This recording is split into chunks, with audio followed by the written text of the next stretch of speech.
தமிழ் சினிமாவில் 90ஸ்களில் கலக்கிய பிரபலங்களில் பலர் இப்போது எங்கு இருக்கிறார்கள் என்பது கூட தெரியாமல் இருக்கிறது. ஆனால் இப்போது நாம் பார்க்கும்போது நடிகையின் லேட்டஸ்ட் புகைப்படங்கள் எல்லாம் அவ்வப்போது வெளியாகிறது. ஆனால் படங்கள் பக்கம் அவர் வருவது இல்லை. தன்னுடைய கிளாமர் தோற்றத்தினாலும் நடிகரத்தாலும் ரசிகர்களை கட்டி போட்டவர்தான் நடிகை ஹீரா. நடிப்பில் 1991ஆம் ஆண்டு வெளியான இதயம் படத்தின் மூலம் தமிழ் சினிமாவில் அறிமுகமாகி முன்னணி நடிகர்களுடன் தொடர்ந்து படங்கள் நடித்து வந்தார். 52 வயதாகும் நடிகை ஹீரா கடந்த 2002ஆம் ஆண்டு புஷ்கர் மாதவ் என்பவரை திருமணம் செய்து கொண்டார்.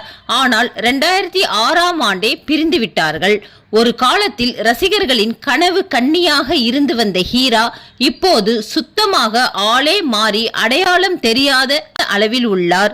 இதோ அந்த புகைப்படம்.